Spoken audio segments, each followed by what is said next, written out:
Graça e paz, Deus abençoe a todos. Estamos de volta para falarmos sobre oração. Esse é um dos temas sobre o qual nós falamos e estamos agora fazendo de novo o livro aqui, Oração, uma nova visão para uma antiga oração. É a oração do Pai Nosso.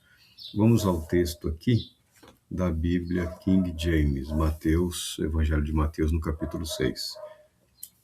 Por esta razão vós orareis: Pai nosso que estás nos céus, santificado seja o teu nome, venha o teu reino, faça-se a tua vontade assim na terra como no céu. Dá-nos hoje o nosso pão diário. Perdoa-nos as nossas dívidas, assim como perdoamos aos nossos devedores.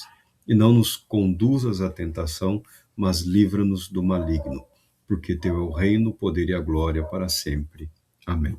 Graças a Deus pela sua palavra. Essa é um pouco diferente da oração que a maioria das pessoas memorizou. É só uma diferença de linguagem, de expressão. O significado permanece exatamente o mesmo, permanece inalterado. Agora, o autor chama a nossa atenção sobre a seguinte frase dessa oração: Nosso Pai, Pai Nosso. A palavra nosso.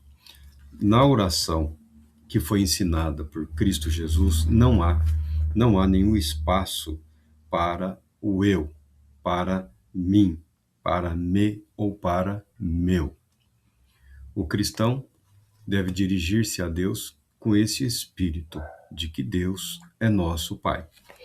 É claro que quando você faz parte de uma visão, de um pensamento com uma determinada perspectiva religiosa voltada para esta ou aquela denominação, muitas vezes você aprende a orar num contexto de nosso como sendo exclusividade. Por exemplo, os judeus sequer são citados aqui. Israel não é citado. A nação de Israel não é citada na oração que Jesus ensinou. É comum em alguns textos do Antigo Testamento, e é comum em todo tipo de literatura, que os principais personagens ganham, obviamente, destaque e relevo. Então, em algumas orações coletivas, em algumas orações do povo de Israel, os próprios profetas faziam uso daquela referência pactual. Deus de Abraão, Deus de Isaac, Deus de Jacó.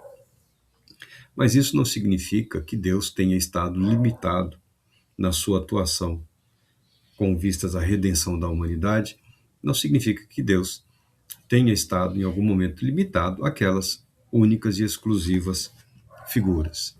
Quando se passa de uma linhagem, e a Bíblia apresenta algumas linhagens, o objetivo é garantir o surgimento do descendente, possibilitar a identificação e a confirmação. Mas de qual descendência a Bíblia está falando? Está falando do descendente da mulher, Jesus, o Cristo, o nosso Senhor. A Bíblia é a narrativa da história da redenção, Deus atuando na história da humanidade com vistas à salvação da sua criação. E todas as outras histórias, todos os outros eventos registrados estão de alguma forma relacionados a esse fato, a essa verdade. Então, quando a Bíblia nos ensina, quando Jesus nos ensina a orar, ele está procurando garantir que nós compreendamos que a paternidade de Deus, ela é abrangente, ela não é excludente, ela não tem o objetivo de excluir, ela tem o objetivo, o propósito de acrescentar, de trazer para Deus, de reunir em comunhão com o Pai.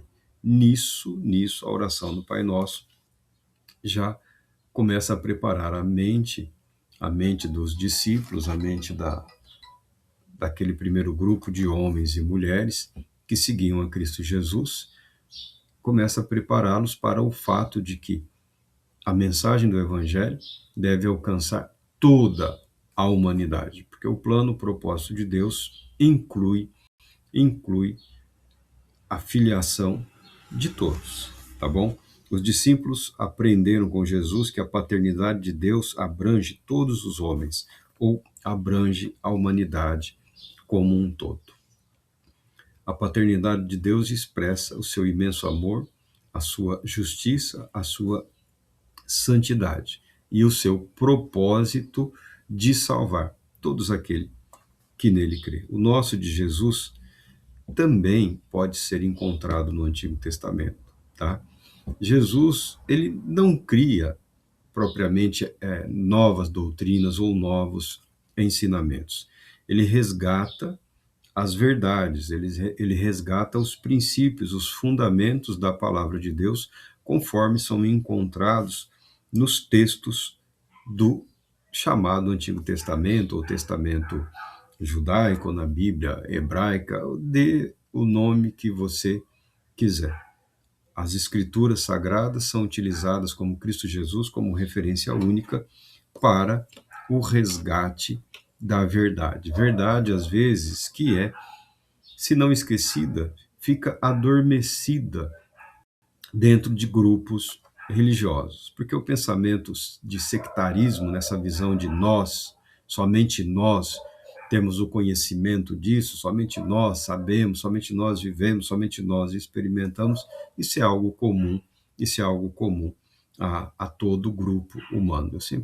Eu cito como exemplo aqui os judeus, que, muito embora pequenos em número, entre eles também há várias dissidências, há vários grupos, há várias visões, todas preservando alguns os princípios, alguns fundamentos, mas em um e outro aspecto buscando a divergência. É assim também com os cristãos, tem sido assim com os cristãos. Agora, esse espírito egoísta, o eu, o meu, o mim, o me, não tem nenhuma aceitação diante de Deus. É claro que em alguns momentos as nossas orações na dor, na aflição, né? Meu Deus, meu Deus, meu Deus, meu Deus, naquele clamor intenso, na dificuldade intensa, meu Deus, a pessoa apresentando-se na sua inteireza, na sua totalidade, devido ao momento que está vivendo. Mas o convite à oração, as orações a Deus, estão revestidos de um compromisso. Nosso Deus, nosso Pai. Senhor Deus, nosso Pai. Não oramos única e exclusivamente para as nossas vidas, porque Deus não é Deus do eu. Deus não é Deus do ego, tá? Isso não tem respaldo na palavra de Deus. Algumas pessoas questionam quem pode então ser ouvido por Deus. Todo aquele que, confiante na sua existência, no seu amor, no seu poder, na sua justiça, na sua santidade, a ele se dirige. E a Bíblia é repleta de exemplos de indivíduos, de homens e mulheres que clamaram a Deus e foram ouvidos. Os principais personagens, os principais líderes, têm lá o registro das suas orações, né? Abraão, Jacó, Moisés, Josué, Samuel, Davi, Salomão, Ezequias, Neemias, Jeremias, todos eles têm as suas orações ligadas às suas vidas, às suas histórias, como parte da história do desenrolar do plano de Deus para a salvação da humanidade. Alguns textos na Bíblia também incluem um número de pessoas que são comuns. Por exemplo, o servo de Abraão, os escravos no Egito, Zacarias, Simeão, Natanael, Estevão, Cornélio.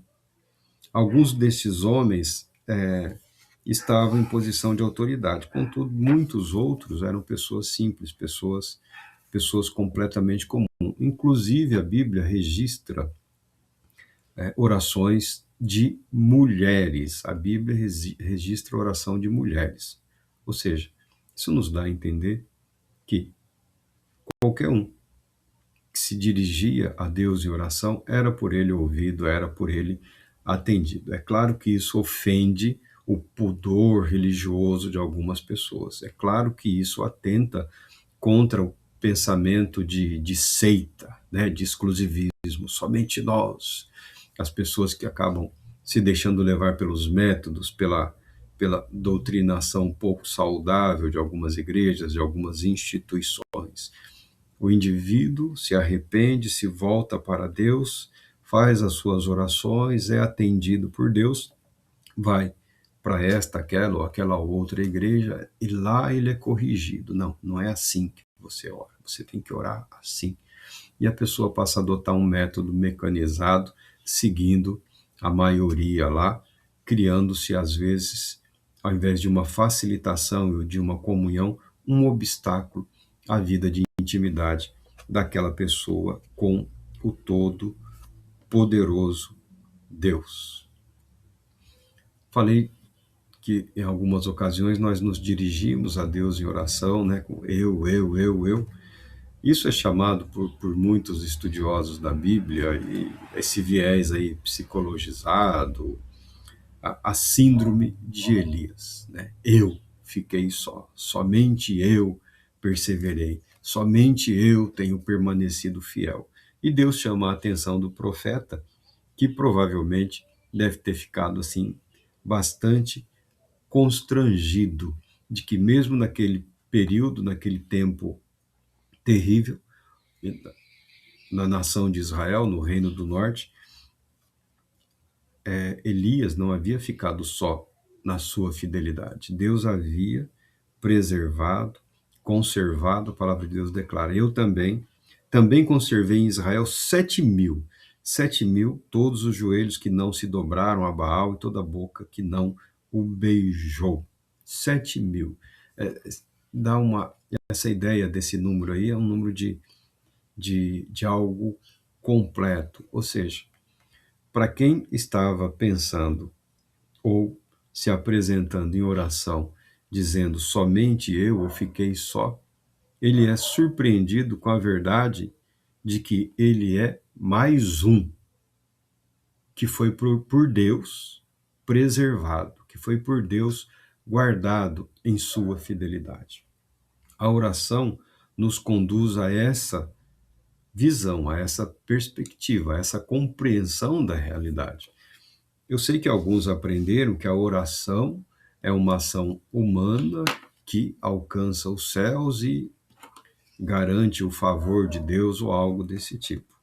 A oração é uma ação humana, é claro que a oração é uma ação humana decorrente da fé, mas a oração é uma ação humana respaldada pelo Deus soberano e eterno que estabeleceu esse método para atender às nossas súplicas, às nossas aflições e intervir nas nossas vidas, nas nossas realidades. Deus aceita a oração de todo aquele, de toda aquela que nele crê, que a ele clama, que a ele suplica, que a ele busca. Porque pelo propósito de Deus, pelo plano de Deus, pela vontade de Deus, conforme declarado por Cristo Jesus, a paternidade de Deus, Deus, nosso Pai, Pai nosso que estás nos céus, Pai nosso que está no céu, Deus, o nosso Pai, tem o objetivo de alcançar toda a humanidade. A oração é um ato de inclusão na comunhão com Deus.